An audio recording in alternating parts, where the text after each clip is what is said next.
Hello দর্শক বন্ধুরা, আবার চলে এসেছি থার্ড আম্পায়ারে। তবে আজকে ক্রিকেট নয়, ক্রিকেট নিয়ে তো অনেক আলোচনা হলো, টি-20 বিশ্বকাপও মিটে গেছে, আইপিএল কিছুটা দেরি আছে। তাই আজকে অন্য একটি খেলায় যাব, সেটা হচ্ছে ফুটবল। আজকে আমরা আইএসএল নিয়ে আলোচনা করব। সবাই জানেন যে আগামীকাল একটা বিগ ম্যাচে নামছে মোহনবাগান দল। বেঙ্গালুরু এফসির সঙ্গে ক্রান্তিভারা স্টেডিয়ামে এই ম্যাচ হবে।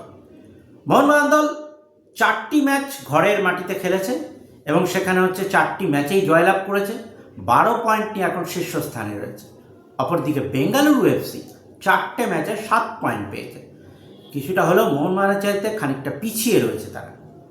তবে বেঙ্গালুরু দলটা এমনই যে দলটা তাদের ঘরের মাঠে খেলবে, একটা অ্যাডভান্টেজ তো আছেই।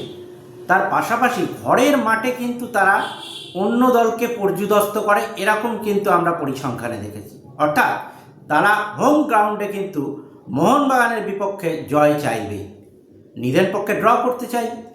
কিন্তু মোহনবাগানে তো তা করলে চলবে না।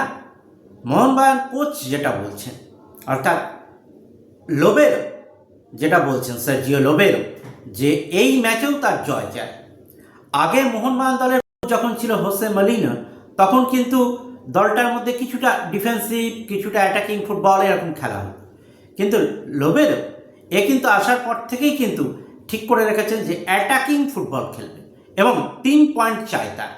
তিনি মেনে নিচ্ছেন যে বেঙ্গালুরু দল যথেষ্ট শক্তিশালী, বেশ কিছু ভালো ফুটবলার রয়েছে, কিন্তু তা সত্ত্বেও জয় চায়। অর্থাৎ ঠিক সময় মতো কিন্তু গোলটা বুঝে নিতে হবে, অর্থাৎ গোলটা চায়। তা প্রথম দিকেই যদি গোল করে বেঙ্গালুরুকে পিছিয়ে দেওয়া যায়, তাহলে কিছুটা হলেও মানসিক দিক থেকে অনেকটা এগিয়ে থাকবে মোহনবাগান দল। আর সেই মানসিকতায় কিন্তু ফুটবলারদের তিনি তৈরি করেছেন। তো এখানে মোহনবাগান দল যখন এই কথাটি ভাবছে, তখন বেঙ্গালুরু দলও কিন্তু ভাবছে তাদের ডিফেন্স লাইন আপ শক্তিশালী এবং তাদের সুনীল ছেত্রীর মতো স্ট্রাইকার রয়েছে। সব মিলিয়ে তারা প্রথমে ডিফেন্স করে মোহনবাগান টিমটাকে দেখে নিয়ে প্রতি আক্রমণে গিয়ে গোল পাওয়ার দিকে তারা নজর দিচ্ছে।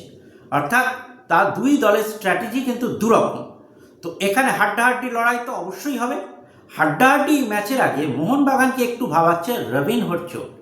রবিনহো কিন্তু সম্ভবত বেঙ্গালুরু এফসির বিরুদ্ধে খেলতে পারবেন না।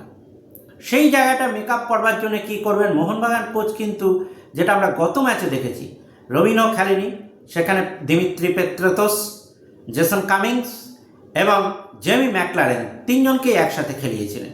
অর্থাৎ অ্যাটাকিং মিডফিল্ডার এবং দুজন স্ট্রাইকার আছেন মোহনবাগান দলে এরকম, যারা কিন্তু গোলে স্ট্রাইক করতে পারেন এবং সময় মতো গোল পেতে মনে যায়, সুযোগ সন্ধানী অত্যন্ত ফুটবলার। সেই জায়গাটাকে কিন্তু লোবেরো কাজে লাগাতে চাইবে। তো সার্জিও লোবেরো যখন এটা ভাবছেন, তখন মোহনবাগান ফুটবলাররাও নিশ্চয়ই ভাবছেন যে কোচের স্ট্র্যাটেজি কী হবে, আমরা প্রথম থেকে কিভাবে খেলবো। মাঝ মাঠে অনিল থাপা যথেষ্ট ভালো ফুটবল খেলছেন, এটা মোহনবাগানের ভরসা যোগাচ্ছে। পাশাপাশি লিস্টন কোলাসও আছে, তাকেও খেলাতে পারে মোহনবাগান কোচ।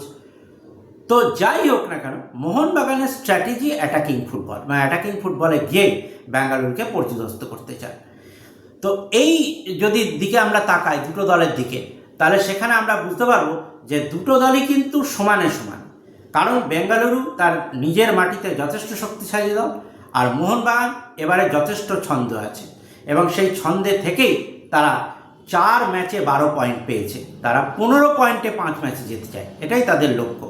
কারণ জামশেদপুর এফসি 12 পয়েন্ট মোহনবাগানের মতোই সমান পেয়েছে, কিন্তু গোল সংখ্যায় তারা পিছিয়ে রয়েছে। যার ফলে মোহনবাগান দল কিন্তু চাইবেই জিতে মাঠ ছাড়তে। মোহনবাগানের আম জনতাও সেদিকে তাকিয়ে রয়েছে।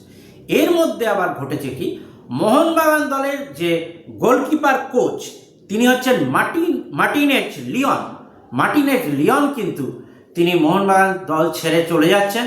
তিনি হন্ডুরাসের জাতীয় দলের গোলকিপার কোচের দায়িত্ব নিতে চলেছেন। তো সেই জন্য মোহনবাগান কি করেছে না, মোহনবাগান এই গোলকিপার কোচের দায়িত্ব দিয়েছে অভ্র মণ্ডলের হাতে। দীর্ঘদিন কলকাতার বুকে দাপিয়ে এই গোলকিপিং করেছেন অভ্রর হাতে সেটা দেওয়া হয়েছে।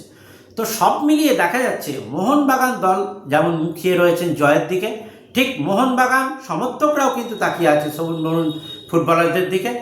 আশা করব মোহনবাগান নিশ্চয়ই বেঙ্গালুরুর মাঠে কান্তিভারাতে জয় পাবে এবং জিতে তারা মাঠ ছাড়বে, এটা আশা মোহনবাগান জনতার পাশাপাশি আমরা বাঙালিরাও তাই করব আশা।